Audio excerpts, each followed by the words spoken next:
Welcome to the webinar today. It's for Realtors. It's focused on Realtors, what Realtors need to know about homes with well water. I'm Steve Wilson at the State Water Survey. We're on the campus at the University of Illinois, and with me is Katie Buckley, who's also part of our private well class program. And I want to mention that the funding for our program comes from US EPA through RCAP, the Rural Community Assistance Partnership, and I'll explain more about them in just a second. So welcome today. A lot of folks online today. So this webinar is part of this national program through the private well class, but it's also bigger than that. RCAP also has 6 regional affiliates that have staff with boots on the ground, so to speak, that can put on workshops locally. They do assessments of wells, they do some water quality sampling, and it's all funded through a US EPA program on source water protection to support private well owners across the country. This and every webinar we do is recorded and they're available on our website, privatewellclass.org, as well as on our YouTube channel. And as we go through today, if you have questions about some of the material or just a question in general that you didn't ask in advance, please put it in the chat or question box. Katie's monitoring that today. We actually share a Google Doc. And at the end, I'll pull that up on the screen and we'll go through questions that get asked today, as well as some of those that were asked in advance. This class and the material follow our private well class program. This is not the private well class. That is a 10-lesson self-paced program that you do on your own. It sends you a lesson once a week for 10 weeks. That has a lot more detail than we can provide today in our hour and a half, or maybe a little longer today. I do want to mention we're a partner with the National Environmental Health Association as well, and they provide CEUs for EHPs through their program. And so we typically have a good number of EHPs on our webinars because of that. And so thanks for joining us today. So as far as the NEHA part of this goes, for continuing education credits, your credentialing cycle is 2 years. So if you your credentialing cycle just ended at the end of last month and you started a new one and you do this webinar today, you can't get credit for this webinar again until your next cycle starts, which would be 10/1/2023. And so we did do this webinar in November of 19 and 20. And so that's within the 2-year window if that's the way your credentialing happens to work out. But if you email us at privatewellclass.org, we can provide a certificate of attendance, a copy of the slides, and then work with you. Katie will work with you on the NEHA forms that need to be filled out to get credit for this. And we're also an Illinois LEHP provider. We are based in Illinois. We work with our county health departments a lot on numerous projects and assistance with well owners and all those sorts of things. So we can't become an LEHP provider or a credentialed provider in every state. We don't have the bandwidth, but we have done that for Illinois. So I want to mention RCAP, the Rural Community Assistance Partnership. I mentioned they're made up of 6 regional affiliates, or they're all independent nonprofits. You may know them as Communities Unlimited or Great Lakes Community Action Partnership. So like in Illinois, where we're at, we're under the umbrella of the Great Lakes Community Action Partnership. They have 5 staff just in Illinois. They're based in Ohio, but those staff in Illinois can do well assessments, put on workshops, and all those things. So if you're interested in being a partner, you want to set up a workshop in your local area for well owners, RCAP can come in and assist with that, provide speakers, all of that sort of thing, and just be a resource for you locally. And again, there's staff in nearly every, well, there is in every state. There's a private well person in nearly every state as well. So yeah, just contact us if you want me to make a contact for you or introduce you to someone there. We work with the 6 leads, and yeah, it's a coordinated program. So I'm at the Illinois State Water Survey, which has a very long history. This is our 126th year. It was formed in 1895 because of cholera and typhoid outbreaks in Illinois through our state legislature. So most folks have never heard of the State Water Survey. Even a lot of folks in Illinois don't know who we are. And that's an interesting issue. But if you think of your state geological survey, we're a sister agency in Illinois to that group. And in many states, the state geological survey would do some of the same type of work we do: applied research, public service. We house the state's well logs. We have a public service lab that does water quality sampling, all those things. It's really interesting, the breadth and depth of our history, so to speak. We're at the front edge of a lot of things like typhoid, understanding typhoid in the early 1900s, wastewater and water treatment, pumping tests and understanding groundwater. This is a few pictures from our archives. This is a young man in New Athens, Illinois, helping a water survey chemist do some water sampling and analysis in the field. This is 19, I think this is 1916. I've shown this a lot of times. This is the pain of typhoid outbreak in 1916. It turns out, these were common occurrences back around this time because most communities still weren't sewered, and didn't develop water treatment yet, especially smaller communities. So, for example, this was also in our files. You can see the difference. This is typhoid deaths in Cincinnati, Ohio. What happened when they just started filtering their water. So we're just understanding what causes these issues. We see a lot of places like Chicago and Milwaukee where they're putting their sewage directly into Lake Michigan and then also pulling their drinking water out of Lake Michigan, basically pulling in some of their own sewage in some cases. And so until that was all understood, there's a lot of these kind of issues. This one's kind of relevant, I think, to all the EHPs out there. And this is the last one I'll show about typhoid, but it's a really interesting topic, and it's kind of blurry, I apologize. But on the one side, it's talking about the patient and what they need to do. The first barrier is the physician, the second is the household, and the third is the public authority. On the right side, it's about if you're potentially a victim, there's 3 lines of defense as well. The responsibility of the individual, like to maintain a clean home and a healthy tone is what it says here. Responsibility of the household, care as to where your milk, oysters, and fruits come from, as well as cleanliness of the well or cistern is listed there in the middle under that second barrier. And then above that, the outer ring is responsibility of public authorities, like purification of the public water supply. And this was put out at the height of the typhoid problems we had in the US around 1910. And so there were still things not known, but it goes to how water quality and private well work, as well as public water supply efforts, when they started, how we've changed all those things. So getting started today, again, I'm a groundwater hydrologist at the State Water Survey. I work with well owners in Illinois, as well as do applied research. Katie is our water resources outreach specialist. She's, like as I mentioned, going to field the questions today that come in, and we'll start a Google document that we can share with those things, and we'll do that at the end. And I will say, this is scheduled to be an hour and a half. If it goes long and people have questions, we'll stay and answer questions as long as we certainly can. So just bear with, and I will try to go fairly fast because there's a lot we're packing into this today. So we're going to talk about what's important to home buyers and home sellers and you as realtors, the issues and what that means and how you should be approaching this.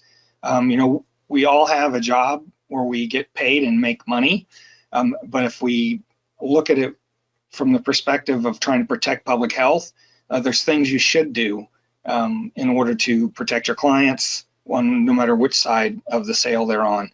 So we're going to talk about some construction basics, different types of wells, and basic water quality information. And then again, the first 40 or 50 minutes will be that canned, so to speak, presentation, and the rest will be answering the questions you all asked when you registered. And so I think there were 345 people who registered today. We won't have that many on the call, but we did get a lot of questions. And so I tried to pick questions that maybe we haven't answered before, or that are specifically related to realtors or those issues. Again, these are recorded webinars, so you can go back to any of the recordings, and the second half of every one of our presentations is us answering questions.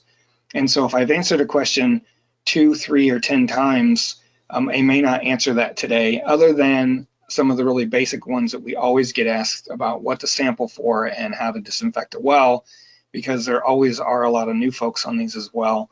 And those are two things that everyone should understand. So I grew up on a private well, an old dug well, 14 feet deep on a small farm in central Illinois. It was not safe. And the thing to remember is private wells aren't regulated in most of the country. And so even if they are at a home sale in a few states or in some local jurisdictions, but it's really up to the well owner to make sure the water's safe to drink and the system's maintained. The way to look at it is that they are the operator of a very small water system, just like we hire a licensed water operator to run our public water supplies. And you can't go by taste, color, odor, because some contaminants like arsenic have no taste, no color, or no odor. It's naturally occurring. The only way to know if you have it or not in your water is to test. And again, I pay $40 or $50 a month. I need to change the slide. My daughter's 10 years old, and there's no way our water bill's ever down to $40 anymore. But what we pay every month for our water bill is spread out over all the residents in our on our water system, and that pays for sampling, a licensed operator, maintenance, all the infrastructure, so that when I turn on my tap, I have water. If you're a well owner, you're responsible for all that. And I mentioned another 20 or so for sewer. In a lot of communities, your sewer bill is tied to how much water you use. It's basically, it should be a fairly consistent match, if you will. And so it's really, it's a big responsibility, and people need to understand that. But if you do take care of your well and you test like you should and do all those things, private water supply can be just as safe, just as good as community water. You need to make sure they understand whoever's buying or selling the home, the issues that come with owning a well. So if it's, if you're the seller, if it's poor construction or poor water quality, it might reduce the value of your home. You should assume that the person trying to buy your home is going to have the wherewithal to ask the right questions. And when it said here, it may require some upfront costs for repair or treatment, it's more than worth it. If I'm going to go buy a home and you've never tested the well, I'm going to say I want to test it. And if you find out something's wrong, then you've got to discuss who's going to pay for that. If you can't even treat it, what some other options are. People are going to walk away, or they may require some kind of agreement in the contract to have that remediated, if you will. If it's arsenic, you can add treatment, all those sorts of things. And on the buyer side, it's about the value of the property and health protection, but also being able to deal with, if you have to add treatment, do you understand how to take care of it? Do you maintain it correctly? It's something that you have to become learned on and take that responsibility seriously. Some types of treatment, if they're not maintained, can eventually become a source of contamination, especially harboring bacteria that could be harmful. And so, what I recommend, take our class. It will help you understand these issues. It really will. And it's got a lot of basic information on how a well owner needs to become a good steward, not only of just their well, but of the groundwater they're protecting for their neighbors or any others that may use that same water supply. So the state of New Jersey has one of the most proactive laws in the country for property sale. It requires that the state lab come out and collect a sample in advance of any sale, and the buyer and the seller both have to sign off on the testing results before the sale can be finalized. And then because of that, they collect data on about 13,000 wells a year. And you can go to their website and find all this information. They're one of 3 states that have a property transaction law. And it's interesting because this has been going on for nearly 20 years, or maybe it has been 20 years, about 20 years. And so what that's done for the state of New Jersey is they understand their groundwater. They know what water quality issues there are and where.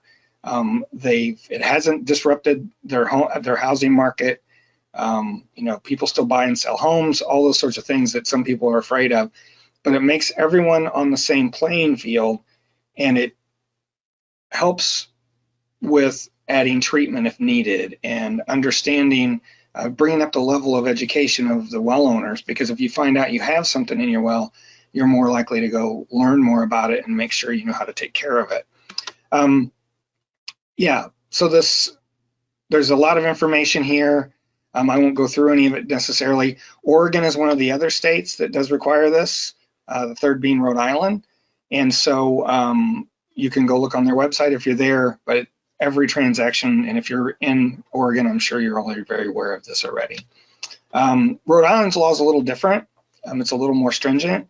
They've tied their the sale of property to, I believe it's their building inspectors. And in certain cases, if you test the water and it has a problem, it has to be remediated in advance so that the water is safe to drink, or they have the ability to condemn the property as not being safe because of that.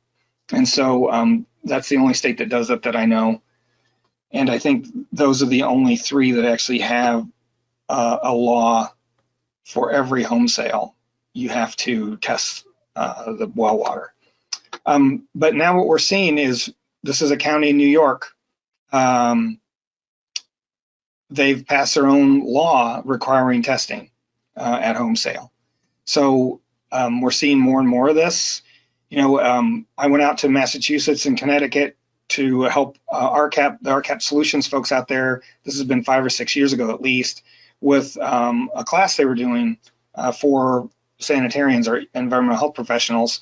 And I learned then that, you know, Massachusetts has 350 some health districts. Each one has the authority to pass their own rules, and there is no state rule. So you can be in one of those 350 health districts and have to test when you sell a home. Across the street in a different health district, you may not have to. And for scale, Illinois has 102 counties, and we have county health departments. We have about 85 health departments. Some are multi-county because the population's so small. And in the state of Illinois is 5 times the size of Massachusetts, and yet they have 350 some health districts. So that's a very local area that can pass its own rules, and as stringent as they want. I met one person who's actually condemned 2 wells and told people they can't drink their water. And that's a very unique situation, because in most cases, and the advice I give well owners is your health department is there to support you. Like in Illinois and probably 98% of the country, the health department has no authority to condemn your well, no matter what's in it. They may say this is really a bad idea to drink. They may suggest that you add treatment. They may tell you not to drink the water, but they can't make you not drink the water. But there are a few local jurisdictions where they've given themselves that authority. The problem is this bottom bullet here. That means some areas do, some areas don't. And so you have very local rules that may differ, as I said, across the road. On one side of the road, you have one set of regulations. On the other side of the road, you have a very different or none. And it's confusing for you all as realtors. It's confusing for homeowners. It's confusing for everybody. And so it's really one of the challenges we have in working on this issue. So whether you represent the buyer or the seller, do an inspection of the well and the water system before. You know, you do this in advance and make sure you know. I can't tell you how many people have called me and said, you know, there's never been a test here. The buyer doesn't, or the seller doesn't want me to do an inspection of the well, you know, those sorts of things. Then walk away. That's what I tell them to do, because it's buyer beware. You don't know what you might be getting into and how it might change the value of your home. And so it's always an important thing. Test the water, no matter what, before you do a sale. Where that comes into play a lot of times is when there's a really hot housing market. A lot of people call and say, well, they won't wait for a test. They've got 3 other people who want to buy. Well, those people may be adding several $1,000s of treatment, or find out that their well runs dry every summer, and it's too late because it's in a good neighborhood or a nice home or whatever. If you don't do your homework, you're asking yourself, you're setting yourself up for other problems. And then inform your client and be informed. The more you know about wells, the better you're going to be at your job. It's just that simple. And the better you're able to answer your client's questions. So a little bit about wells. There's really 3 types of wells. And the first one I'm going to go over is dug or bored wells. These are large diameter wells. You can see if you look at this rig, Below their feet, there's a big circle in the ground where that bucket just pulled out a bunch of dirt. So they're putting in it's probably a 3.5 foot diameter hole. It'll go down, 20 to 50 feet probably, and they'll line that with concrete tile, like the tile that runs under a road horizontally. They'll put it in vertically. Those have 4-foot sections, and they will sit on each other. They've got seams, there's a male end and a female end, and water can seep in at each of those 4-foot sections. And so water's coming from the water table, which isn't necessarily an aquifer. It could all be clay and still have water in it. It's just that water moves through it so slowly that it's not considered an aquifer. Or they may hit 1 or 2 very thin sand lenses where water can run much more freely into the well. And so the issues with these are they're usually shallow. They're getting water from near the surface. So if there's surface infiltration, I always find this picture funny because I'm pretty sure that's a bean field, soybean field. I'm from the Midwest. And to me, one of the worst places to put a shallow well is where you have agriculture and you're putting pesticides and fertilizer on the ground, because it's I would consider a well that's in a soybean field that's, unless it's organic, a risk for a large diameter shallow well. These are all large diameter wells. The one in the top left is an old hand dug well that's, it's got 2x8s and 2x10s laid over top of it with some tin and then covered with bricks and some rocks. You can see these posts all look really, worn down. That's because this is a cattle pasture and the cattle come here and scratch on those posts. And you can see the slope. The house is up over the hill. There's a field right above it. It's muddy there. You can see the hoof prints. So the cows are doing their business there right next to the well. It's just a really unsafe situation. Snakes, rats, all those sorts of things can get in the well. We've seen frogs, toads. I'll show you a couple pictures in a little bit. So the other two are proper construction, if you will. The one on the right is that concrete tile I mentioned with a concrete pad at the surface. The issues with these aren't really a problem, but you need basically a breaker bar, a big pry bar to slide under that metal handle to lift that, because that thing probably weighs 150 pounds. And so, it's just, it's got to be on there square, or it's, if it's not on there all the way, or one side there's a gap, then again, you can let things in. If there was no material put around the well to keep water from infiltrating right next to the well, let's say that concrete tile is sticking up a foot, that means the first seam is only 3 feet below land surface. And so anything you apply in the yard or anything that gets spilled there or whatever only has to go a few feet to actually get to a seam where it might actually get in the well.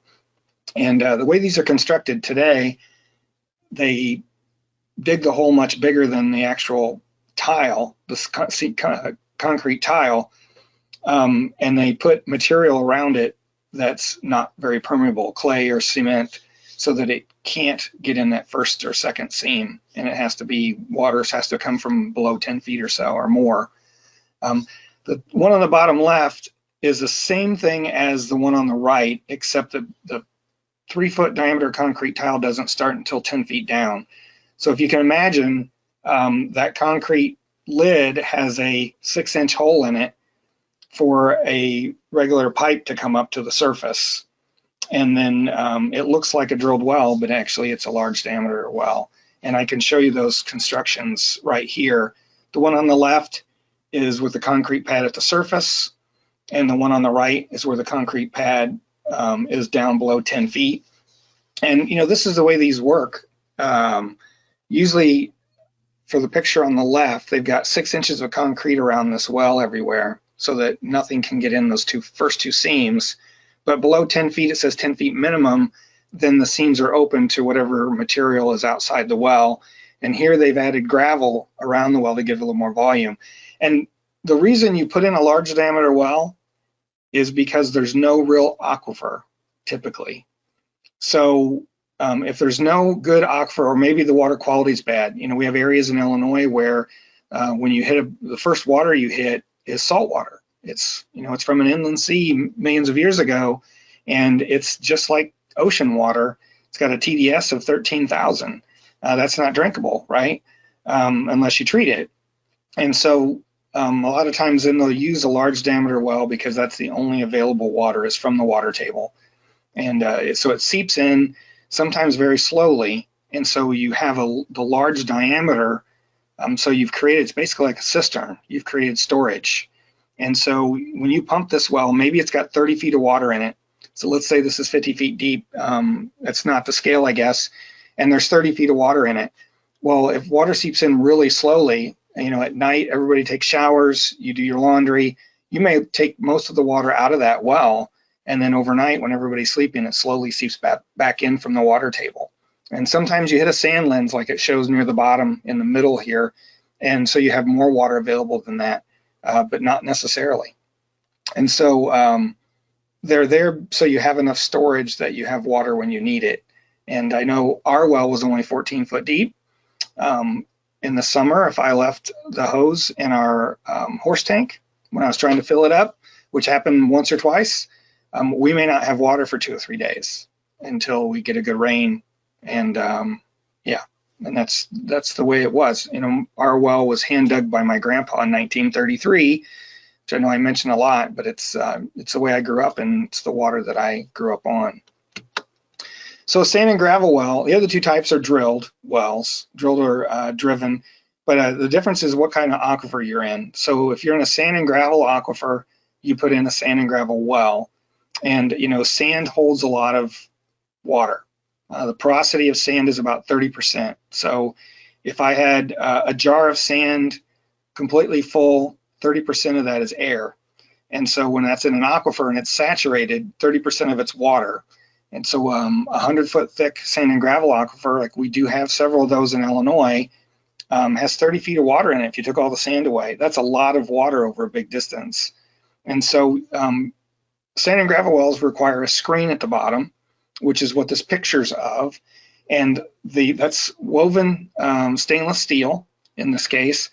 And the space between each woven section is based on the sand size when you drill the well. So the driller will collect samples while they're drilling the well, and if the sand's really fine, then those slots have to be much smaller, and that's how they're sized. It's it's a slot size, so it's 0.01 or 0.005 or whatever it might be, and that's called a 10 slot or a 5 slot screen.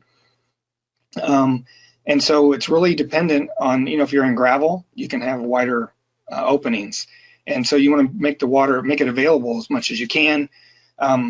So the screen's at the bottom, and that's the big difference between a bedrock well and a sand and gravel well. In a sand and gravel well, there's casing all the way down to the bottom. So if your well depth is 200 feet, there's 200 feet of casing. The bottom 5 feet is likely a well screen, and it's like this one. So that means the rest of the pipe is all solid. It's either PVC or steel. And water can only get in the well where the screen is at bottom 5 feet. So if you have a 200-foot sand and gravel well with a 5-foot screen, that means water is coming in the well from 195 to 200 feet below land surface. That means anything that's spilled near the well at the surface, if it's properly constructed and it's grouted around the well casing so that things can't go down the side on the outside of the well, then it's very unlikely that you would see those surface contaminants getting down and into this well. So this is a typical sand and gravel. This is an older slide, but and yeah, I keep forgetting I should change this. You don't put the pump in the well screen.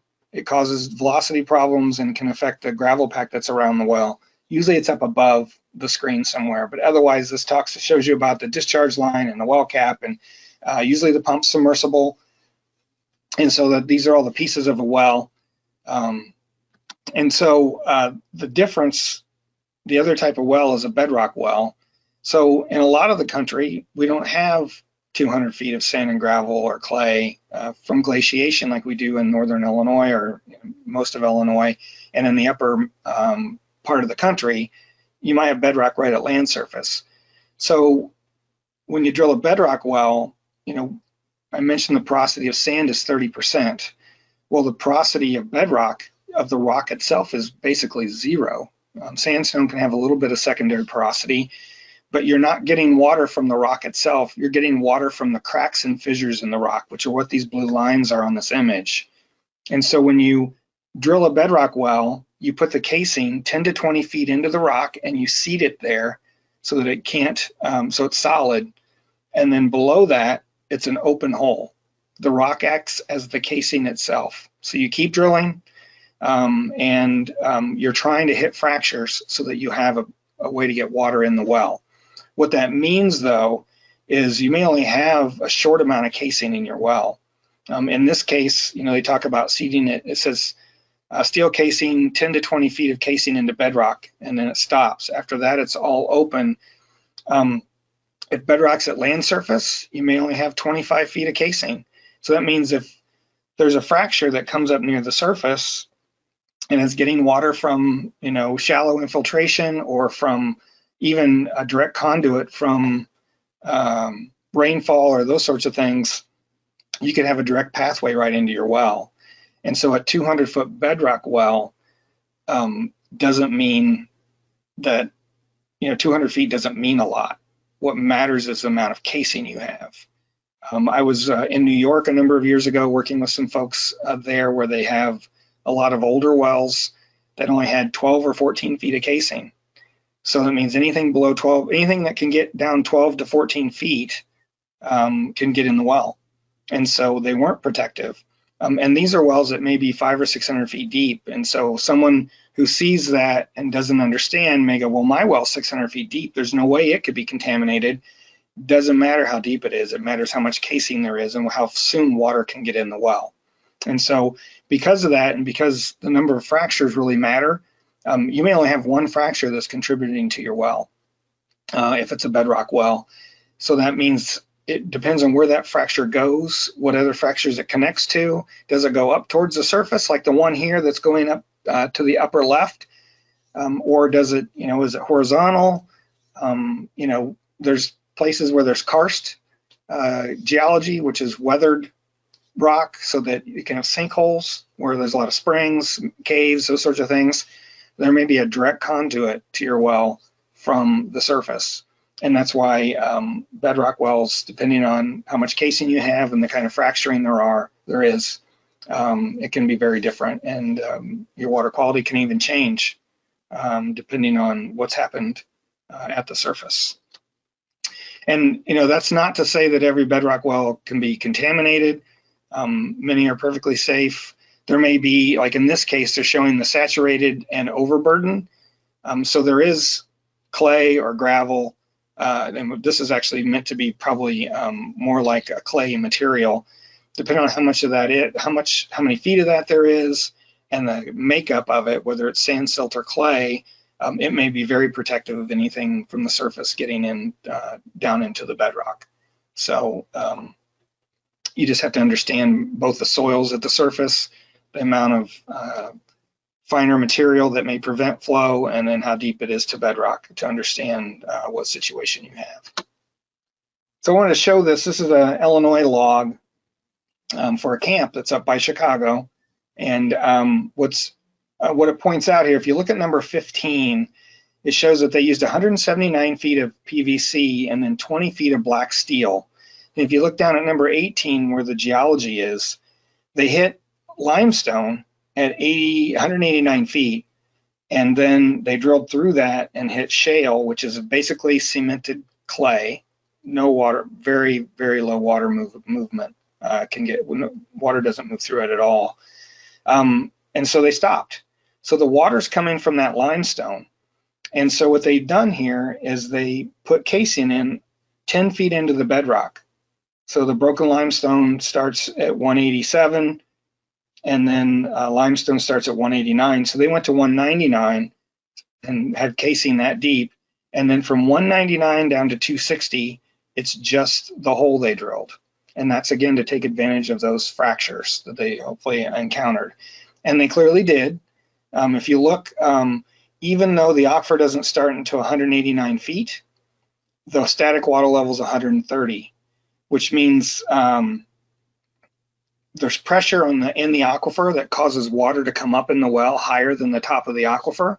and that's called Artesian pressure. And so the static water level in that well is only 130 feet. So it came up basically 60 feet into the well because of the pressure, the water pressure in the system. And then when they pumped that for 25 gallons a minute for 2 hours, it dropped to 160. But their well goes to 260, and they pumped it at 25 gallons a minute, which this is again for a camp. A home well, a lot of times they'll pump it when they test it at 10 or 15 gallons a minute, because most homeowners are using at the most 5 gallons a minute whenever they have everything running at the same time. And so this is a good producing well. They'll probably never have a problem unless their camp got so big that they needed more. So they probably put in a 10 or 15 GPM pump into this after they did the testing. So this is an Illinois log, and it's well filled out. A lot of times they don't come with a lot of these details. Some drillers may say drift instead of brown clay, gravel, red clay, sand, broken limestone. They may say drift to 189 and then rock from 189 to 260. There's not a lot to do about that. It's not very helpful, but we see logs that are filled out that way. Other states may not have as detailed a log. When logs were required in each state is different. In Illinois, it was 1968. In New York, it was 2000. In Nebraska, I think it was 1986. And so any wells constructed prior to those dates, there may not be a log. I know we estimate there's about 750,000 wells in Illinois in use, and we have logs, including wells that no longer exist, of about 500,000 well logs in our files. And so we don't have all the logs. Just like the well I grew up on, we don't have a log for that well. There were no requirements in 1933 to do those sorts of things. And so like in New York, they didn't pass their law until 2000. And so they probably only have 10 to 15% of the actual wells in use in their files that drillers were required to file. So well type matters. As I mentioned, a dugger bored well you put in when there's really no quote real aquifer, or if it's very old, like where I grew up, we actually had a sand and gravel aquifer at 75 feet. My grandpa didn't know that, obviously, and he hand dug a well where he felt it was a good spot, which it really wasn't a good spot. You can have drilled or driven wells in sand and gravel. A driven well may be a sand point, if you've heard that term. Those are not safe. They're getting water from very shallow. It's usually where you're in a sandy area, like along a river bottom, or in an area that's close to a river, where all the soil's sandy, even at the surface, and the water table is pretty shallow, less than 10 feet. You can buy them even like at a place, a farm store, like Farm and Fleet, and put them in yourself. You drive it in with a sledgehammer. It's got a screen on the bottom. There's no grout. If you think about it, what's a cup of water do you pour on a sandy soil? It goes right into the ground. So everything that's going on around that well is going right down to the aquifer. So that's, for sand and gravel well. Folks ask me, in Mason County, Illinois, it's very sandy. It's sandy to about 130 feet, and then you hit bedrock. And people ask me about, well, I've got a sand point. I'm like, if I were going to buy a house in Mason County, I would make sure the well is drilled all the way to bedrock, and then I would put the screen right on top of it, just in the sand and gravel, but all the way at the bottom. Sand's a natural filter, and if it has to go through 130 feet of sand, and we've actually done research studies showing that the amount of nitrate, because it's all agricultural over there and there's a lot of nitrate use, the amount of nitrate drops as you go deeper and deeper, because it gets eaten up by the bugs in the ground and broken down, and it doesn't make it all the way to the bottom of the aquifer. So the third type of drilled wells are bedrock wells, consolidated rock, which we just showed an example of. So, in some areas you may have choices. If you're buying a property, going to put in a home and a well and a brand new, you can maybe find that there's both sand and gravel and bedrock aquifers that are of good water quality. You may choose to drill into the bedrock because the water quality is better than the sand and gravel aquifer that's above. A lot of times the driller will tell you, here's your options, or they may say, most of the wells in this area are put into this particular unit, but you may have options, and you need to understand those as well, especially if there's an existing large diameter well, an old dug well on the property. a lot of times you just want to abandon that and put in a deeper well. It's important to understand those differences. And again, it's best if there's a log, but you're not always going to have that option. Many states these days have their logs online or available. In Illinois, they're public information. So it used to be that anybody could come in and just look through our files. And now all that's available through our state geological survey on their website. And even if you don't have your log for a particular property, there may be a number of logs within half a mile. If it's a rural area, but it's not a really isolated area, there may be 3 or 4 logs that at least give you an idea of what the geology is and where they're typically going to need to drill. Then you can call, like in Illinois, you can call us or call your water quality agency in your state and find out if there are any known water quality issues in that area. You're drilling in, if you're going to put a well in Tazewell County and somebody asked me, I would say you probably need to sample for arsenic, because both the Glassford and Muhammad aquifers in that area are known to be fairly high in arsenic. It's hit or miss. Some have none. Some have, the standard is 10 parts per billion. Some have as much as 200. And so it really just depends. But there are folks who would know the answers to those questions in your state, and that's the folks you need to know and at least know who they are, especially if you're working with homeowners in a particular area. So as far as poor construction, as I mentioned, well construction codes, didn't exist in some areas for a long time. There's actually 2 states who still don't have well construction code, which is a shame, but it's their state legislature and their politicians have chosen not to address that. But for everyone that has, just like everything else, you can always build a little better mousetrap, or you learn things that, so you have to modify things over time. And so the well construction codes, like in Illinois, they change every so often, and they become more restrictive or more protective based on new information that we've learned or whatever. And so any well that's already in place is always grandfathered in. That means all the older wells don't meet necessarily current construction code. We also find wells in pits, and that was done in areas where you have freezing and frost. There's a freeze line in the winter, 2 or 3 feet below land surface. It's further and more north you go, the deeper that is. And so wells were put into pits in the old days so that the line could be ran to the house, and you have to worry about the water freezing. Because before the 60s and the advent of the pitless adapter, all the piping came all the way to the top of the well. And so you put the well 3 or 4 feet below land surface. Those pits are dangerous. Not only, unless they're perfectly sealed, can you have contamination from the surface, they can flood, and unless your well's perfectly sealed, again, that can get into your well. And also, they're a safety hazard. So here's 2 examples. These are both, the one on the left is from the Washington State Department of Ecology. They're the organization or the agency in Washington State that regulates drillers and well construction. So they have a blog, or they did when I took this picture from their website, about well issues. And they've posted several pictures of people who've fallen in wells. In this case, the woman fell to her death. But this is a little well house, and you can see how poorly this was maintained. I'm guessing that the gray stuff on the ground in the background is old insulation, and I say that from experience. But there's also, you see a funnel there that's probably put oil in the pump. There's just a piece of plywood with a hole in it that they put that concrete block over.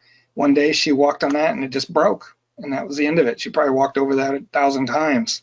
But this whole situation is poorly done, and this isn't a well you'd ever consider to be safe, or the water to be safe to drink. Rats, everything else can get in this.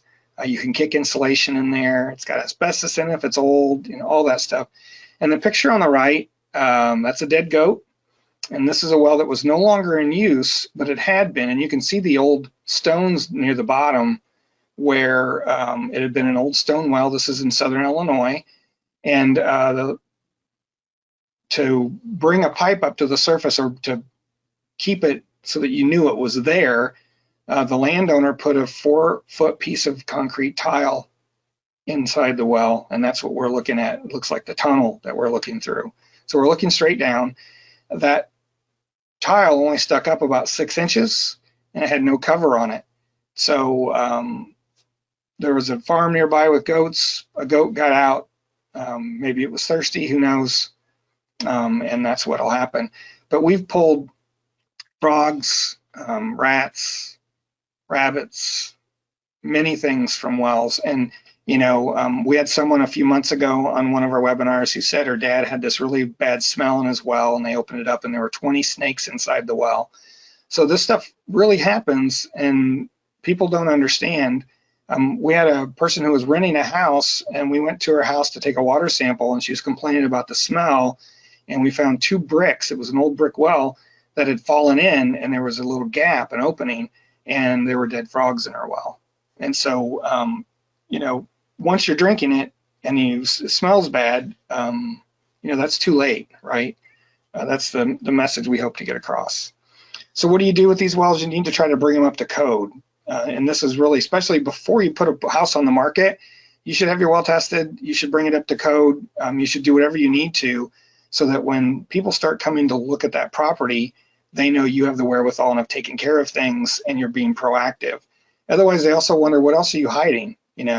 I had a family friend who was trying to buy a house in the country, and the owner of the home was really being difficult, didn't want them to test, didn't want, then they found bacteria, didn't want to, wanted the sale done, period. And they walked away in the end because, they all of a sudden they just didn't trust the buyer was being honest about anything. And so it really is, it's an issue. So bring the pipe up to the surface, fill that, if you have a pit, fill it in with clay grout or material that's, doesn't allow water to move through it, and install pitless if needed. That's pretty common these days. And then to also talk to some other folks, a contractor, local well authority if you have that in your state, and ask what's the best approach to deal with this. And it may be that someone says, hey, in all honesty, you need to put in a new well. Just this isn't safe. I know my folks sold our farm, and my dad ended up, and this was 25 years ago, having to chlorinate it 3 different times to get a test that was clean. And I had asked him to put in a new well many times, and he refused to do it. So, it is what it is, even in my own family. So, I get it, but it's what should be done. So the other part is abandoned wells. And these are wells that are should say unused wells. So a lot of times you buy, especially out in a rural area, you buy a home, they want to build a new home. There's an old dug well. They decide they're not going to use that, and they put in have a driller come in and put in a new drilled well. Well, we'll just keep that old well just in case we want to use it for a garden, or if we ever have livestock or whatever, and then you forget about it. So, and because well logs weren't required, in most states between the 60s and 80s, there are actually more undocumented wells out there than there are wells that we know about, especially if you considered wells that aren't in use. And so like wells and pits, they're really a safety hazard. And all I can tell you is if there's another well on a property, you need to encourage them to fill it in and properly abandon it. Not doing so leaves the owner responsible. I don't care if somebody's supposed to be on the property or not. If they're walking around and they fall in and they get hurt or they get killed, it's going to be the owner's responsibility. It's just that simple. So like these pictures also came from the Washington State Department of Ecology. And again, they're trying to get a horse out of an old well. And that's been abandoned and not properly sealed. And then this gentleman in Sheldon fell 45 feet into a well, and he walked away from it, which is remarkable and lucky in his own backyard, not knowing there's an old well. And that actually happens more than you think as well. I think I'm going to show you a picture of one of our newsletters, and there's a image of a well driller helping to fill in an old abandoned well. That well is in Macomb, Illinois, 4 blocks from the town square, and they've had city water since 1916. So somebody bought this property, They wondered what this concrete pad was in their backyard, and it turned out it was an old dug well that no one had ever filled in. And so, I mean, this was just 2 or 3 years ago. And so these things, they're there. You never know when you're going to find them. Every once in a while, they're like, these newspaper articles are all from the 90s. And yeah, people fall in. That's not good. So whether you represent the buyer or the seller, also do an inspection. It's better to be prepared in all cases, and that's the message today if you're the seller, so that you can fix things before somebody else finds it and it gets around that, you know, hey, they're not taking care of their stuff. And being informed allows for informed decision making and dealing with those issues in advance before you even put it on the market. And so from the buyer's perspective, I can't stress enough how many times I've said to someone considering buying a home, it's buyer beware, because there's no rules in a lot of cases. You can't be sure that a well's safe unless they can show you all those things. But you could have a real problem with a well that totally devalues the value of that property if you're not being prepared and you don't take those steps yourself before you sign on the dotted line, so to speak. This is Wisconsin Department of Natural Resources. They have probably the most common sense law in the country related to this. They don't require a well inspection, but if you're going to do a well inspection, they require you to use a licensed driller or contractor, and you have to fill out this form. And they don't want you to send them a form; they want you to provide it, the information. And really, what it is a bunch of information about whether it meets current well construction code, and if not, all these issues that could be a problem for a well. And then it's done by a licensed well driller or pump installer in their state, and then you'll have some assurance if you're in Wisconsin and you go to this step that you've got a well that's not going to have a lot of issues. Now, along with the inspection, you also need to have it tested, which I'm not sure is a part of this. I don't think it is, but it really makes a lot of sense. They're saying we don't want to get in the middle of this. We're not going to make a state law that requires you to do anything. But if you're interested in understanding if your well's safe, you should have the right type of person do the inspection, not someone who may not have, that skill or that background. And this is from Minnesota's Department of Health. This is just, I use this in our private well class. It's in one of the lessons, but it's just an idea of all the things that can affect a well and why you need to have, these are the separation distances they require for a new well constructed. There's a lot of things you might not think of. And, just like having it 3 feet from a building, I've run into wells that are in a basement, under a concrete pad for a garage, there's no way to access it whatsoever. A lot of things where people have just, there was an article probably this spring, a house in Massachusetts, it was like 180 years old, and a guy fell through the floor into a well, and they had built an addition on this house right over the old well and just left it and didn't fill it in or anything.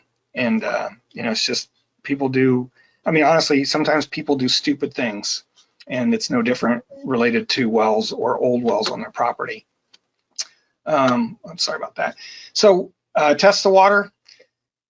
If you need to add treatment, you should. It can be a selling point, honestly. Again, informed decision making. And if you're the buyer, I've already explained that enough, I think. So why it's important. In Illinois, you're required to fill out a form when you're selling a property and one of the questions is that you know nothing adverse about the well or septic system. So we were doing an arsenic study in Tazewell County, I mentioned earlier, where we were trying to look at the spatial variability of arsenic. And so I went to 2 rural subdivisions where every home had a private well and asked all the residents in those 2 subdivisions if I could sample their well water. One gentleman said, you can test my well as long as you do it when I'm not home and you don't send me the results. And I didn't know about that law. And so I said, well, why would you want me to do that? And he said, because I'm trying to sell my home and I want to be able to answer that question honestly. So I don't want to know. So I can say, I don't know of any adverse issues. And this is a county that's known to have high arsenic. And so, which really floored me, but he was honest, right? And the other one, I got a call from a homeowner in Macon County who said when they bought the house, they only tested for bacteria and nitrate, and they said it was safe, whoever they is. And 5 years later, she's got 4 kids. They sampled their well because she saw an article in the paper about arsenic, and sure enough, they had 150 ppb of arsenic, and again, the standard is 10. So she called mad as a wet hen to me. I'm not a regulator. I work for the university. Why doesn't the state do more to protect me and my family? And so there isn't anyone looking out for those folks. And as a realtor, especially, or a local health department, you're the person they're going to trust and call first. And so it's really important that you take that role seriously and understand, what kind of issues it may be causing for a family, depending on what contamination they could have. So as far as what to test for, it's really different depending on where you live, and I'll show you examples of that. But you should ask your county or local health department for advice. If there's anything known contaminants that are in your area, like arsenic in Tazewell County, and even ask neighbors or your state well records folks. They may not be the water quality folks in your state, but whatever state agency requires well logs, they may at least be able to direct you to the right group where they would know that stuff. And also co-op extension a lot of times. I mentioned lender might have requirements. In some states there are none, but we're seeing more and more of that because there are no requirements in states that lenders are requiring those things. And so that might guide what you sample for. And understanding natural groundwater quality, again, the first word there is the important one: investigate. You should, if you're a realtor in a certain area, it wouldn't take a lot of work for you to find out if there's any naturally occurring contaminants that might affect any wells in your area. And I'll show you an example of Rhode Island in a second and why that's really important. And someone, I guarantee you, at the state level who's done water quality testing or whatever will have some of that information. And it's knowing those things and you being informed that puts the folks buying and selling homes at ease as well, and it'll improve your business. It's just that simple. So if you're in Massachusetts, there's a lot of problems with arsenic and uranium, and so DEP set up this website. You can type in your address if you have a Bedrock well, and it'll tell you whether you have a risk of one or both of those contaminants, which is really just a nice thing to have. Oh boy. So I mentioned Rhode Island. The Rhode Island Department of Health put this on their website. The little dots here are all where there used to be orchards. They know there's arsenic contamination at these orchards from using pesticides until the 60s with arsenic in it. And the main thing here, though, I want to show you is a splotch in the middle. The big, the third of the state has this big splotch in it. That's natural occurring beryllium, which until I saw this, it's probably 7 or 8 years ago now on their website, I didn't even realize that beryllium was a regulated contaminant by the EPA for public water supplies, because you just never hear of beryllium being an issue anywhere in groundwater. I've never come across it in my career. But it is, and it has health effects. And so if you're in an area, if you're in one of these areas or in this area, in the central part of Rhode Island, you need to sample for beryllium. And I would never give that advice to anybody else because I've never heard of it anywhere else. But apparently it happens. It probably depends on the type of rock you have there. And there probably are other areas in the country where it exists. This is a small area. I think Rhode Island's about 25 by 30 miles in size. Somebody can correct me if I'm wrong, but that's a pretty small area. It's the size of a county in most states. And that's why you need to be investigative and you need to understand what your local water quality is, because you could have something really odd like this going on and the water quality folks know it. Probably the people in those counties know it, but not, the health folks, but it's just not a common thing. Wisconsin has a really proactive website. DNR is the primacy agency in Wisconsin that requires testing. They license drillers. They don't require testing for private wells. They run the community water supply program. So communities, have to meet the Safe Drinking Water Act, and Wisconsin DNR is that organization. But they have this website. You can go in. I put in arsenic by county up in the upper right, and it shows me which counties have high arsenic. So the 3 counties in red by Green Bay, the average private well sample that they have records for has a has at least 21 parts per billion of arsenic or more, and the standard's 10. So if I'm going to buy a property in that area, I'm going to test it for arsenic, and I'm going to, understand if I need to add a filter or RO or what I might need to do in advance. And if I'm the seller, I'm going to do the same. And maybe that everyone's not aware of that, and it's the more communication on those things, the better. So what we recommend is testing for coliform and nitrate annually, and those by themselves are not a health risk. Nitrate can be a health risk for babies and pregnant women, but for older adults, it still hasn't been conclusively proven that nitrate causes problems. There's some research that says it does, some says it doesn't.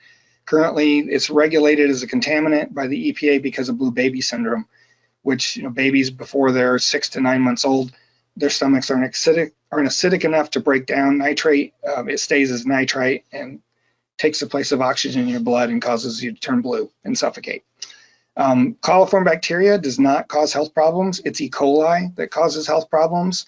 Coliform bacteria is tested for because it's an indicator that there's a pathway into your well, just like nitrate. It's used so much in the surface, it's ubiquitous in the surface basically, that if you have elevated nitrate or you have coliform bacteria in your well, it means that your well's not sealed properly, or there's a continuous source that's affecting your water supply. That could be if you have an old dug well and it's shallow and you're too close to your septic tank, or you're too close to a feedlot, you may see coliform bacteria show up. But that's what it's for. It's an indicator test to say the integrity of your well's there, and that there's not a continuous source in your aquifer that you're using for your well, or where you're getting your groundwater from. And that's all that really should be used for. But to find out your water quality, you need to test, arsenic, copper, and that's copper. If you have copper piping, that's a whole nother set of issues, right? Whether if you have lead pipes or copper pipes or with lead solder or galvanized pipes, you can have these other things that are in your kitchen tap but wouldn't be found in a sample of your well water itself, because they're not a well groundwater issue, they're a piping issue.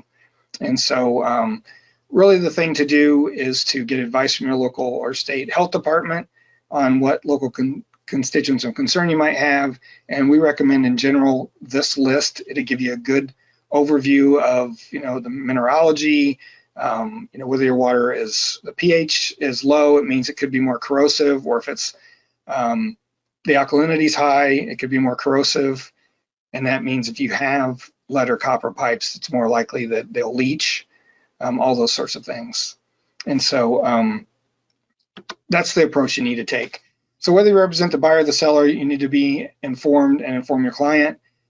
Consider developing a web page. Especially if you sell a lot of homes on wells, you should be fairly versed in private well issues, especially the ones in your area. Do you have wells that are low yield? Do wells go dry in the summer? Is it a low area where you see wells get flooded in certain areas? All those things, you should be up on that and understand those things. So you need to educate yourself as well as your client. You should insist on an inspection and sampling, even if it's not required. And because in most places it's not, unless the lending, folks require it. In the end, the benefit outweighs the cost, and you'll come to a point where you won't even, you'll be like, I can't believe I sold homes like this without knowing this information. And again, it's about transparency and professionalism, in my opinion.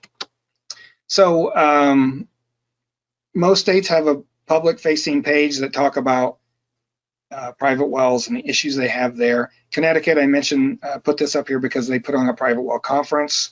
They have done a lot of extra work to try to get people informed in their area. There's also, and this is Wisconsin, and this is, I'm certainly not advertising for any realtor, but this particular realtor in Colorado has videos about your well system and how a well's drilled, and a lot of good information to help a well owner understand. So that's it for that part of this. I'm going to quickly go through some stuff about our class. It's again 10 lessons. It's self-paced. You sign up online. It sends you one lesson a week for 10 weeks, and it's a PDF. You're on your own to read it. So it's really up to you and what you want to understand about wells. We do these webinars once a month on different topics. This month it's for realtors. We've done them on specific topics. We do one every July on septic systems. And then we also have a lot of multimedia stuff. And we have on our website a phone number and an email address. And we get a ton of calls and emails from well owners and others asking us questions or asking for help. A county health department may run into a situation that they're not familiar with regarding a well, and they'll email us and ask us if we ran across this before. And my job, because there's many times that I haven't ran across that either, is to find someone who has. And that's really what our role is and what we try to do. So this is our front page. Just click on Take Our Free Class, and it takes you to a page where you can enroll. We also have a newsletter that goes out once a month, which we call our partner newsletter. And so you click on or sign up for the outreach partnership. That really just means you're going to get our newsletter. And we ask where you live, and that's just a drop down of states. Part of the reporting we do to RCAP and EPA is to show that this reaches a national audience, which not only does it reach a national audience, but we have folks from 10 or 12 countries who've gone through our class and who contact us sometimes. It's also all available in Spanish. So if you're in an area where there's a lot of native Spanish speakers on private wells, this is something they should be aware of. Even all the figures and diagrams have been converted. And we had a young man who was a PhD student in civil engineering from Columbia who did all this for us, who was a Fulbright scholar. And it was wonderful to have that kind of resource available to us. For each lesson, in our resource library, there's a series of other documents that are available. If the way the lessons are written, which are written in a conversational tone, don't appeal to you, or the material doesn't make as much sense as you'd like, these other resources really provide more detailed dig into things like aquifers and groundwater, and lesson 2, the Michigan Flowing Well Handbook. If you're in an area where they have flowing wells, I know that was one of the questions today. Michigan has a great resource for that. I mentioned we do webinars every month. In July every year, we do one on septic systems specifically, and we bring in a septic expert to answer questions because I'm not. And then we also do them on specific topics like lead. And in this case, we brought in an expert from Virginia Tech who'd done a lot of private well research related to lead. And they have a lot of lead issues out there because their water has a low pH and it's fairly corrosive. We have a lead source page to get more information. It's just privatewellclass.org/lead. And so we've done that for a few resources. And then we also have these training videos, we call them. They're 4 to 6 minutes long. They're on a specific topic, like what should I know about a shared well? Shared wells are a much bigger issue than I realized around the country. You're at risk if you're on a shared well and you don't have it in your deed or a contract or an agreement, a written agreement that's valid legally. You sell a home or buy a home with a well on it, and you're also supplying water to other folks. The new owner may decide they don't want to share it anymore, and there's nothing you can do about it if you're one of those other homes. And so we see a lot of problems where 2 or 3 homes are on a well, and one of them changes hands, and all of a sudden everybody decides they're not going to play nice. Or we've seen a lot of folks who've been neighbors for 20 years and been friends, and all of a sudden their pump goes out, and it's going to be $5,000 to fix, and one of the people on the well doesn't have the resources to help pay for that. And so, this gives you a lot of good advice on how to handle those situations. Why does my well keep losing pressure? One thing we've learned is that a lot of folks have problems with the pressure related to private water system. Our video on how does my pressure tank work has had over 400,000 views since 2016. And it tells us that a lot of people have pressure issues and there's not a lot of help out there. We started a podcast early on, and we've done the first 3 lessons there, and the other pieces of that are RFD Radio is the Farm Bureau Network in Illinois. It reaches out to all the rural radio stations. And since now we've just started a new podcast called Tap Talk, the Drinking Water in Rural America podcast. We bring in an expert every week and do a podcast. These two that are shown here, Brian Swistock at the bottom is with Penn State Extension. He knows more than most of us will ever forget about wells, and that's just the facts. He's been there forever and done a lot of research on wells. And Judy Manners, the one above, is with Tennessee Department of Health. They deal a lot with springs, and if you have homes with springs, they're generally contaminated. They need to have treatment, all full-time treatment. And so we talked to her about some of the things she's experienced.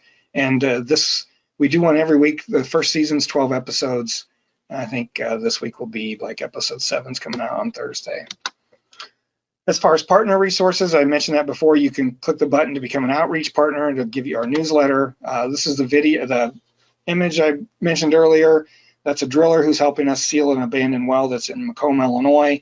Katie made a 5 or 6 minute video on the whole process. We brought in a bunch of county health department folks who got CEUs for being there that day, and we went through a demonstration on how to seal an old abandoned well. You can look at our news. This is an old slide, but if you scroll down the page where it says sign up for our newsletter, we have an archive with all of the newsletters there. This one says October 19, but now, the one for October of 2021 is already up there. And you can look at all those and see if you think it's worth your while to sign up before you do. This is what that looks like. We've held conferences in 2017, 2019, and 2021. In all 3 cases, we recorded every presentation and put them online. They're all available for free. These are practical talks about issues that you can take home and use, not research papers that may never see the light of day. And so they're really worthwhile if you're trying to learn more about well issues. The one we just held, we had this Dr. Murray came on and talked. She did a study where she worked with pediatricians in New Hampshire and had them ask their patients about testing their well. And by having your doctor ask, they found that they had a lot more people who then took that advice and actually went and did something about their well, where if I say it or if somebody else says it to them, people aren't as likely to have their well tested. And we still have the issue in this country of nearly 2/3 of all the private wells have never been tested because people just assume their wells are safe. And that's a real problem because it's not true. So this brochure is a trifold. This is the front side of it, and this is the back side about getting your water tested. Follow these steps for best practices. And then the third one is learn how your well works and how to solve problems. And it's about our class, the private well class, which is all free. I haven't said that a number of times. We print this and have it shipped to people for free, and not an individual, but to folks like realtors and labs and county health departments. We left the spot where the yellow box is open on purpose so that you can put your own label there.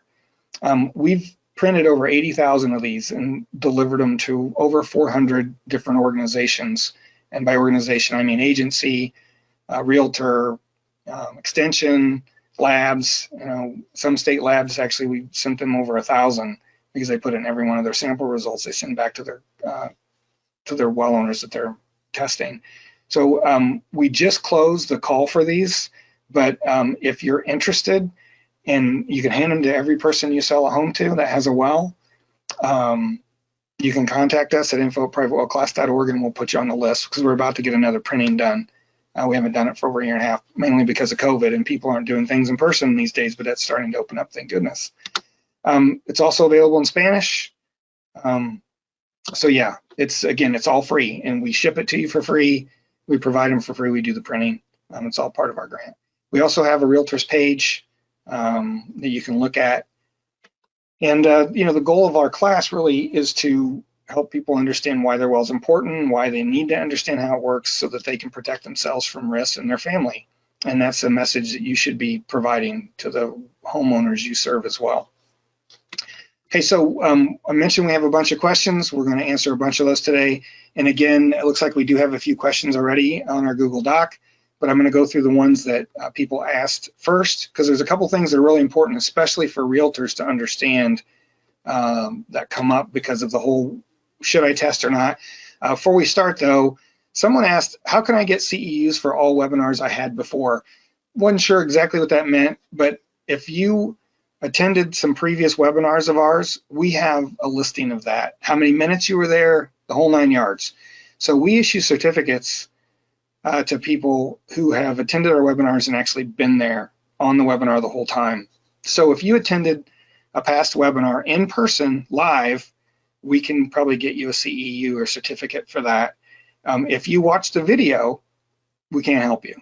We have to be able to verify that you were there and all that stuff. So we issue certificates of attendance for individuals who attend live. And again, if you were there, we have a record of it. So just to clear that up. So required guidelines. This is one of the questions from today. There are state mandates for private water wells. So why do individual towns have their own different requirements? So I'm assuming this person's out east because, you know, in Illinois, we have county health departments. In Massachusetts, you have local health districts that are based in a town. So all that it's the, you know, it's the Worcester Health District or whatever. So there are differences everywhere. In every state, there are many different rules. So I mentioned New Jersey, Rhode Island, and Oregon have requirements for testing at property sale. Connecticut has requirements for a new home that's built before occupancy. And I didn't look close enough to see if that meant a new well or if that meant even if the new home was going up or there was an old well. But you have to have it sampled and it has to be remediated for a new home to sign off on occupancy of the home. So no other state has statewide regulations except when wells are first installed. Like in Illinois, you have to test for coliform, nitrate, arsenic, and maybe a couple other things. The driller does when they put the well in. But once it's past that, nothing ever happens again. And again, Pennsylvania and Alaska don't have well construction code or licensed drillers. And I'll caveat that to say that there is a driller's license required in Pennsylvania, but anyone can pay $60 and have a driller's license. There's no test to take. There's no continuing education. There is no real requirement to be a licensed driller like it is in other states. So to me, they don't license drillers. They make money off of people who want to have a driller's license, and that means they have no experience, and even says it on their website. So in some states, they've taken it into their own hands, like local health districts, and they do have the authority to create their own rules. Home rule states, you know, like at out east, Pennsylvania, Connecticut, I mentioned before, they can create their own, and some do. Even some make much more strict regulations. They have the authority to do that by state statute. So I know there's a group in Massachusetts working now to try to show that this should be a state mandated set of minimum guidelines or requirements for testing. We'll see if they're successful in a few years. They're doing a lot of legwork to get there, and I think they're taking the right approach. And it just makes sense to at least have, you know, when a home's sold, you're protecting the buyer and the seller by doing that. And, you know, you can look at other states and see that it hasn't really affected housing values in that way. Really where we're seeing a big change is with lenders like HUD or mortgage companies who are requiring sampling, and they're trying to protect their investment. They don't want us to buy a home and be on the hook for that loan and then find out the water's not drinkable and the home gets abandoned, they lose, you know, the people, you know, file bankruptcy or whatever. So it's really about protecting the value of the property, but those rules are really confusing, and I want to go through that really quickly. HUD, which also represents FHA loans and VA loans, they're the same HUD rules. They've changed over the years, what they require and don't require. So the way it reads now, and this is some document 1000.4, I can't remember the name of it, but it's 1,000 pages long, and it's really confusing, and it isn't even consistent in that one document. I apologize. I turned my phone off. So it says a mortgagee must confirm that a connection is made to a public or community water system whenever feasible and available at a reasonable cost. So they're saying the first thing is they don't want you to have a private well. If there's water line across the street and they realize that, they may make that a requirement of the sale. That never happens. No one's looking that closely, but it really should be a requirement. But if there isn't one and you're going to have a on-site system, then it has to be functioning properly and meet the requirements of the local health department. Okay, so it must meet the requirements of the local health department. First, yeah, you should connect to a public water supply if you can, which ensures that your water's safe because they're required by law to do that. And then here's the other part of that rule, though, regarding the local health department. When an individual water supply system is present, the mortgagee must ensure that the water quality meets the requirements of the health authority with jurisdiction. If there are no local or state water quality standards, which in many states there are none, there's only 3 that have them, right? Then water quality must meet the standards set by the EPA as presented in the National Primary Drinking Water Regulations. That's the Safe Drinking Water Act. That's saying that you have to meet all of the requirements that every community water supply meets for testing. That would probably cost $3,000 or $4,000. No one actually does this. And by law, with a HUD loan, you're supposed to. So, here's just the start of the national drinking water contaminants. Some of these you've never heard of, I'm sure, right? The first one, I've never heard of that.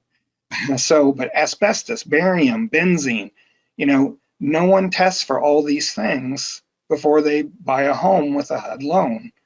So what's happened is there's a lot of misinformation floating around. This list says lead, nitrate, nitrite, total, coliforms, and then fecal coliforms or E. coli. This was the HUD rules from 1994. It was Mortgagee letter. I want to say it's 24, and I think it's 38 or something. That was superseded in 1999. And if you're a realtor, you know what those letters are, I'm sure, because I'm sure you dealt with HUD loans and that issue. So someone took this. I could only find a copy on HUD's website that was really in terrible shape. It was an old paper copy that had been scanned. A mortgagee company in Michigan took that old letter, created a new fancy looking PDF, which is what this is, and they're passing that out as these are what the recommendations that HUD says you have to meet. And there are many letters that go back to HUD with this stuff in it that says this is appropriate. And I tried till I was, I tried for months to get through to somebody at HUD and bring all this up, and I've been unsuccessful. And I've worked for a number of, this is several years old. So the bottom line is, there is no list of what to test for, and it's dependent on the local jurisdiction or the state jurisdiction or the EPA requirements. So if you've seen this or used this, it's not legal. It's not what they require, and it's because people aren't paying attention that it keeps happening. But at some point, somebody's going to have a contaminant, and it's going to cause a problem. And so you need to do your due diligence. This isn't a complete list. There's no arsenic on here, for one, and that's a very common, arsenic's the 7th most common element in the Earth's crust. And so it's really frustrating that this sort of information is working its way around. Here's another question we got before the webinar. Is there a regulation or code to point to when a title company asks to have a well tested? How do we know what to test for? So my point here now, I just put this in to close out, so to speak, is that hopefully you have a better understanding of why you need to test, at least for the constituents we provided, plus look into what might be local contaminants of concern.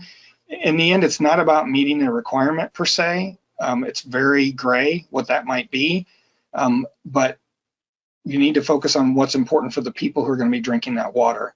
So what I suggest, and I've talked to a couple of folks who are part of their state Realtors Association, one of the problems we have with Realtors is there is no national body like there is for EHPs. We have NEHA, and many states accept NEHA credentials. Every state Realtors Association has its own set of rules and credentials, and it would be really hard for us to work with all 50. But we would be glad to try to help if an association wanted to set up a set of rules. Because it's important to do at the state level where you have some authority, and you all as realtors have to maintain your license. It's the proper way to get this done correctly. And so, again, whether you represent the seller or the buyer, you need to be proactive. Don't just do the minimum or what somebody else says might get you by. These are real people, and they have children, and they're drinking the water, and I'm getting more on my soapbox about that.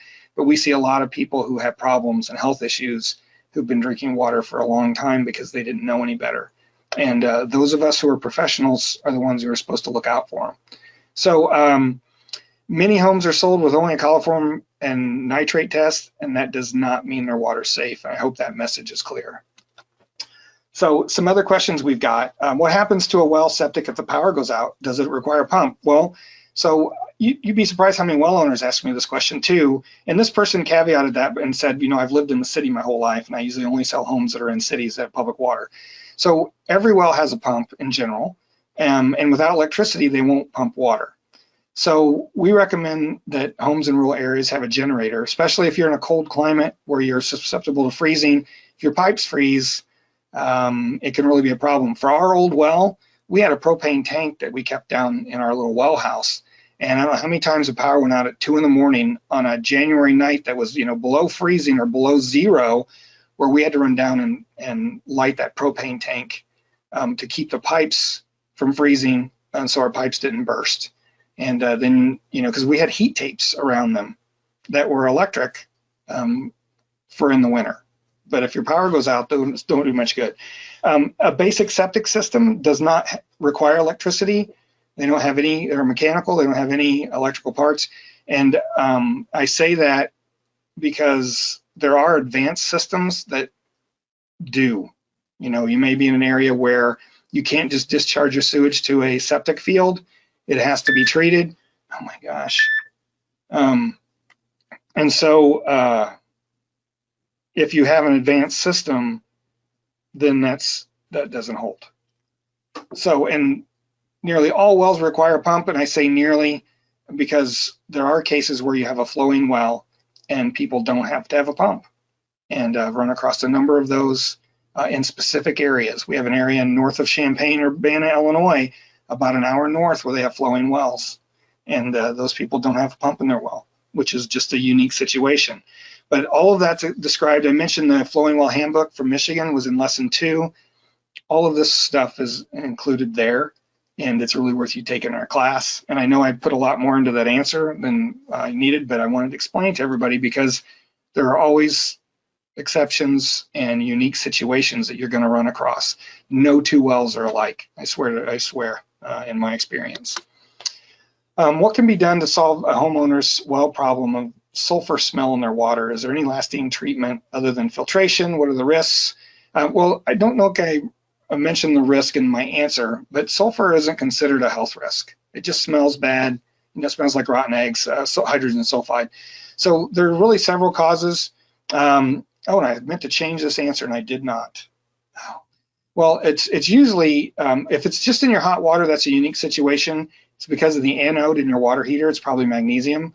And if you switch that to an aluminum one, a lot of times that'll take care of that. I don't know why, I just know that's the answer.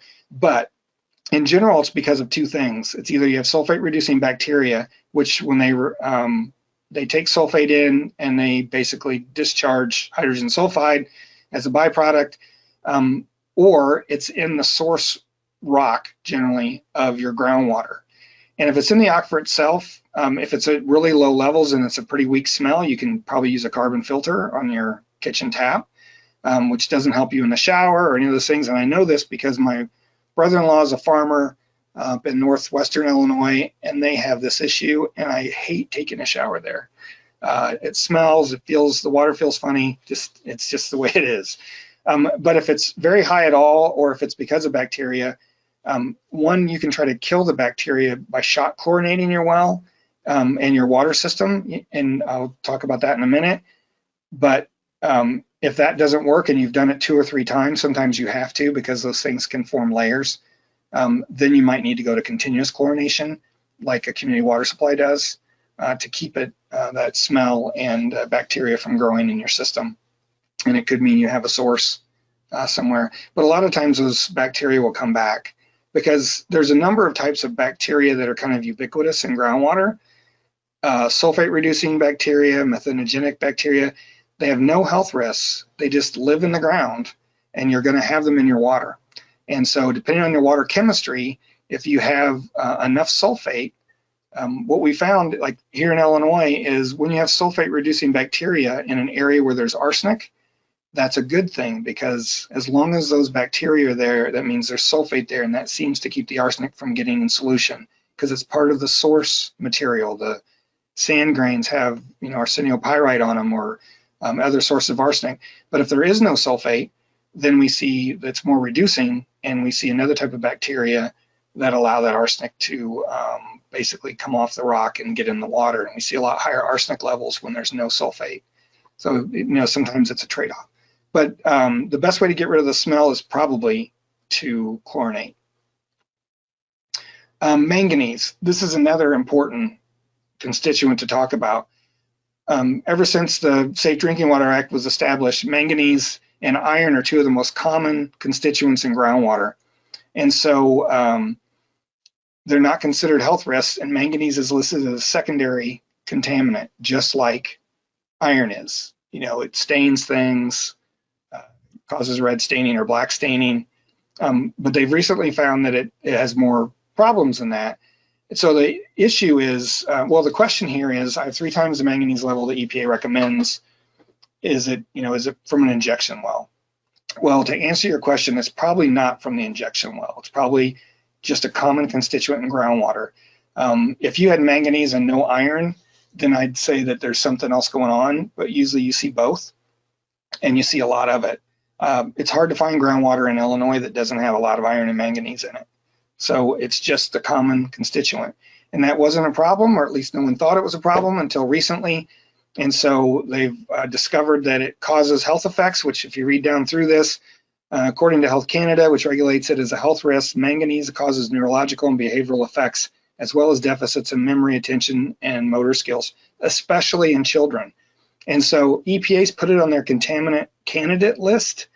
There's a process the US EPA has to go through to put something on the primary drinking water list. It's like 5 years long. That's why PFAS isn't regulated per se, and why states have started regulating PFAS on their own, because it takes EPA so long to pass those rules. And that's the way the statutes were established by our Congress, and there's not a lot that can be done about it. They put out a health advisory, but that's not binding. So states are starting to do that with manganese too. Minnesota recommends a level of 0.3 milligrams per liter. And I'll just tell you a quick story. A relative of mine that lives in northwestern Illinois, or northeast Illinois, I'm sorry, has a 3-year-old daughter, and she sent me their sample results, and it said 49 milligrams per liter of manganese, which scared me, but I'm not a health professional. So I reached out to several who are, and every one of them shot back an email and said, don't let them drink that water. So manganese will eventually be regulated, in my opinion, and it looks like it certainly has health risks, especially for children. So it's another thing to be aware of, because it's not required under the Safe Drinking Water Act yet, other than as a secondary level because of staining. And, secondary contaminants means they smell, they taste, or they have color, or cause other kinds of aesthetic effects. Where the primary drinking water contaminants, it means that they have health effects. So well disinfection. Should you pour bleach down your well annually? Which is one of the many questions we get about disinfecting well, really every webinar. And this is the one that was asked this time. So it's actually really a bad idea to pour chlorine bleach into your well, into any well, as straight bleach, which is 5%, because it's too concentrated. It's an oxidant. So it can leach metals from the standpipe, the casing, the brass on the pump, all of those things. And also if there's metal in the rock, if you have a bedrock well, a lot of times you have metals in the rock, and you'll leach those. We've seen research studies that the USGS has done where they started continuous chlorination in the well instead of in the house. And all of a sudden they saw levels of some metals go up 1,000%. So it's a bad idea. You should do it a certain way. Pouring bleach down your well once in a while does nothing to eliminate bacteria in your whole system.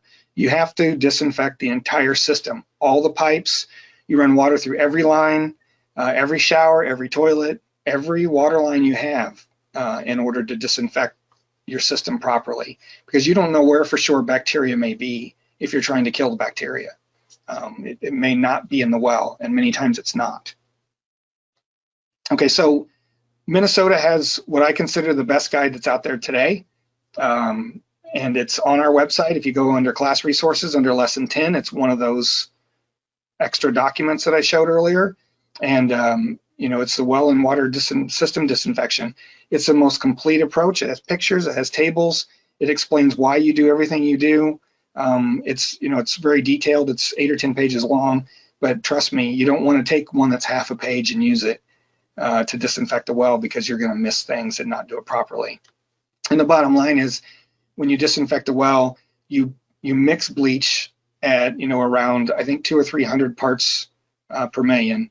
It says at least 50 here, but usually it's a little more than that. And you put enough in to get all the water that's currently in the well disinfected. Then you recirculate it. You take a hose from one of your spigots outside and you run it back into the well, and you let it run until all the water coming through and going back in your well like a big circle is got chlorine in it. And then you turn that off, and then you turn on all your faucets and all your spigots and everyone until you smell chlorine, and you turn it off. Now you know you've got chlorine all the way to the end of each of those lines, every sink, and you should do that right before folks go to bed. And it should sit for at least 6 or 8 hours, if not more, and so that it's killing anything that might be in the line. Because if you've got bacteria in your sample that came from your kitchen faucet, it could be bacteria in the end of it, right where your faucet handle is. It could be in the well. It could be in some pipes. It could be in your water heater, or not your water heater, I'm sorry, in your pressure tank. It's just they can start growing anywhere, and so it's important. Or they can live on other bacteria that may not be harmful. So it's got a lot of good information. And like I said, it's the best information out there, but we know that it's actually falls short, because in some cases, you have situations that are, again, different. The one at the bottom I'll start with. Chlorine doesn't work at a pH above 8, so it's much less effective. It switches from one type of chlorine ion to another that doesn't disinfect. So you may use 10 times the amount of chlorine and you still don't kill everything, or you may try it 3 or 4 times and it doesn't work. You have to use an alternate approach. And I don't have a great answer for that, other than there are folks who are aware and they're working on what a good solution might be. But one of the things you can do is, if before you disinfect a well or a home, is find out what the pH of the water is first. If it's over 8, then you're going to need to consider a more complicated solution than just shock chlorination. Yeah. So if there's a continuous source, you have an old dug well and there happens to be a little sand lens at 12 feet where all the water's coming in, that sand lens runs horizontally all over your property. You got livestock or you have a septic field. It may be that there's a direct conduit through that sand lens, which is just a 2-inch unit of geology that's all sandy, where water has more free movement. That's always going to get into your well. Or you could be in a karst area where you could have water coming from half a mile away where there's a farm and livestock, and then there's a direct conduit to your well because of all the fractures and fissures and openings in the rock. So if you have that situation, no matter what you do, you're going to have contamination. Pike County, Illinois is a karst area, karst geology. 80% of the samples they do in Pike County come back positive for coliform because of that. So the only remediation you really have there is you have to add continuous disinfection. And that doesn't mean chlorine necessarily. A lot of people don't like that chlorine taste. It could be that you add a UV, ultraviolet light unit, but that has, and that also kills bacteria, viruses, everything else. And so there's other approaches. And if it's been forever that you've never done it before, you've never disinfected and you never tested, and that, if you have a bacteria count and it's really high, it could be that you've to do it several times because there's layers of bacteria that have grown up, somewhere in your system. And every time you chlorinate, you're killing off the top layer. And so it just may take more to do that. We had a question about tannins and well water. I've heard that well owners in my area attribute yellow water to spring runoff, in the spring to spring runoff from tannins. That is not harmful. Doesn't this mean there's a surface water intrusion into the well? Well, so tannins really are an aesthetic issue, color, taste, mainly. If it's pretty high, it can have a taste apparently to it. And it's by water going through an organic zone. So we see that a lot in peaty soils or where there's wetlands, near a wetland and those sorts of things. Or there could be a buried soil if you're in a glacial environment. We have that here in Illinois where we've actually drilled wells where we've pulled up rock, or I'm sorry, wood, that where the glacier came and covered trees up, and that we've just drilled right in the right spot. But the concern is again that it is happening just in the spring, and that does mean that there's a surge of water getting into the aquifer or whatever your water source is from shallow infiltration, and so that certainly could mean that there's a connection. And so the thing to do is to test for everything else that we've talked about today, and make sure that it's not an issue.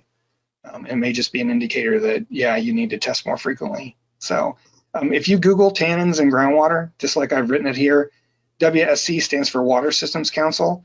And for me, it was the first thing that popped up was this tannins in groundwater, because it's got a lot more information about tannins. Most people never even heard of it. But the real problem with tannins usually we get is it makes the water look like pee. It's kind of a yellow, and it's tough to drink water that looks that way. And so there's information there. Some people, you can treat it and take it out, but it's not a health risk.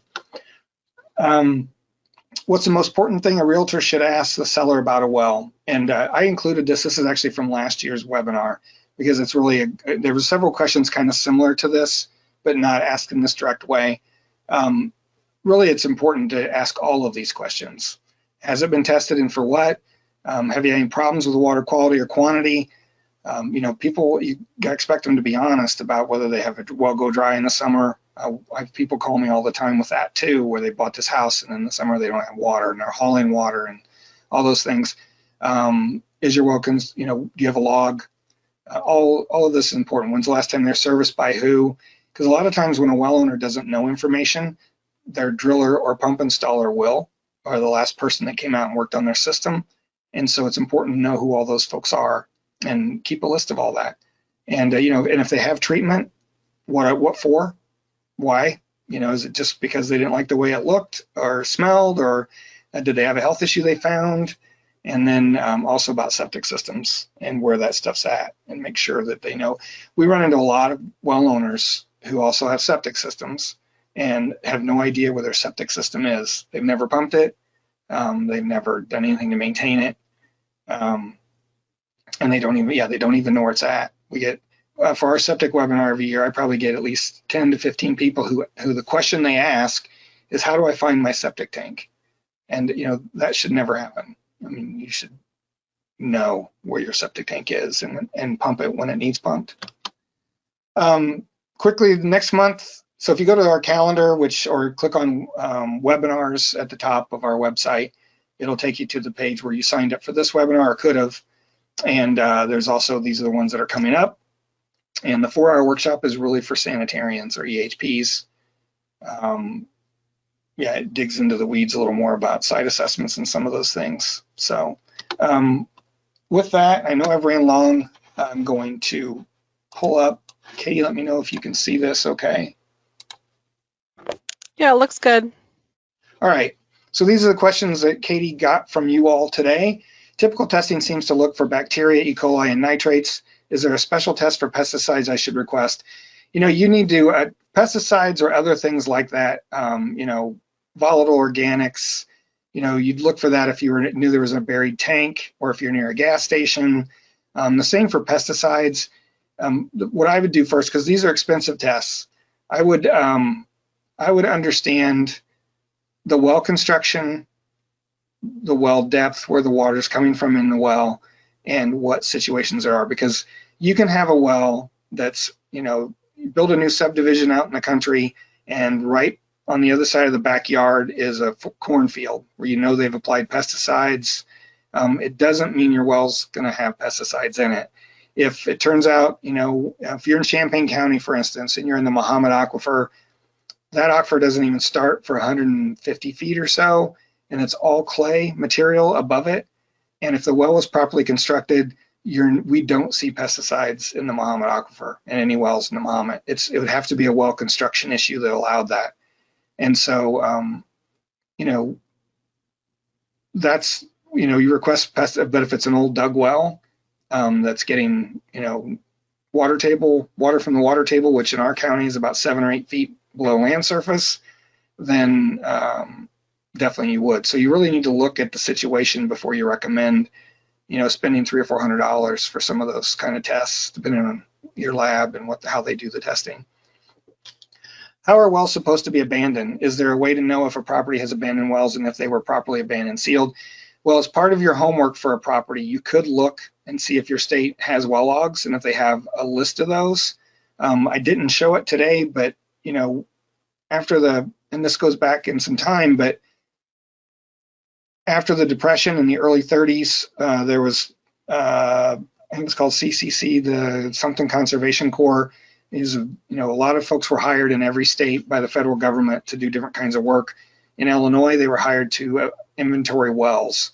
So we have wells that we know were put in the 1860s and 70s because the same person still lived there, the same family, and they were inventoried in 1934. Those wells, if they weren't properly sealed and filled in, may even still be there today. I run into, the RCAP folks run into a well every once in a while that's more than 150 years old or close to it, that's still being used. So as far as understanding where those are, you can look in the state's records, or like if the state has those well records online, you put in the location and you can see what other wells are listed there. If a well's been sealed, we still list it. I don't know if everybody does, but it shows that it's been sealed. There's a sealing affidavit for it if it's been properly done. And as far as how to get them abandoned, most states have in their well construction code a proper procedure for abandoning. And at least in the Midwest, a number of states through their soil and water conservation districts have cost share programs where they'll help pay for half the cost to have someone like a licensed driller or contractor come out and properly abandon the well to code. So I know in Champaign County, they were doing that before the pandemic. I'm not sure if it's going on now, but they abandon 10 or 12 wells a year that way, and ends up costing the landowner less than $500 because it's a little less than $1,000, at least here, to properly abandon a well. And that's with concrete and clay and bentonite and doing things according to code so that there's no risk of that well becoming a conduit into the aquifer for contamination. Please put up the first slide showing Minnesota distances again. It's in our class lessons. And if you email me, I can send those to you. It's actually in some of our other webinars. And actually, in a few days, this webinar will be on our website and you can look at it then. Yeah, and it's a slide I use a lot, that's for sure. Okay, so what would be the cause of well water having a rotten egg smell? I think I just answered that. It probably was asked before. It's hydrogen sulfide, and it's typically because of sulfate reducing bacteria or because of sulfur and just existing in the groundwater, depending on where your rock is. We have had radon in well water in Annapolis, Maryland, but inspectors question it when ordered and say it's expensive to do. I didn't know if I'd had that. And if you look in our past webinars, I've answered this question before. Radon is hard to test for and it is expensive, but EPA has a radon page. And I want to say that they have about 130 deaths a year are attributed to radon in well water in the country. And I might have that wrong, but if you'll email me, we can find that slide and I can send it to you. But if you Google radon in well water, I think the EPA page will show up, and it's in their archives. It's not on one of their current pages. It's one that they've kind of, I don't know what they call it, but it's not being updated anymore, but it's got really useful information, and I can send that link to you. So just email us. But if you're concerned about it, and you can do something about it, 130 deaths isn't a lot in the whole country, but if you're going to live there, or you're someone you care about, or you care about other people, I would always do the test. That way you're sure and So, because it's not only because of the water, it's also when you take a shower and it volatilizes and it's in the steam that you breathe. It's no different than, things like Legionella aren't attributed to private water systems at all, but Legionella is only a risk for people who are immunocompromised in some way or have certain conditions or are older. And so a lot of us drink water that has Legionella in it, and it just doesn't hurt us. But if you had the opportunity to do one simple thing to eliminate that, like turn up your water heater, you would do it, right? And the same thing with this, in my opinion. So after a positive coliform test, I had our well shocked. After retesting a few weeks later, the sample from the outdoor spigot was clean, but the sample collected at the sink still had coliform detected. The samples were collected properly, so the coliform was likely in the house. So the first step would be to shock it again. Now, you had it done by someone. I know that costs some money. But I worked with a driller that's up in the Chicago area who's ran into some really unique cases where if there's one section of your line that has a lot of bacteria and your chlorine is sitting there stagnant overnight, it's possible that all the chlorine right in that spot or in that section of pipe was basically eaten up by killing all the bacteria before all the bacteria were gone.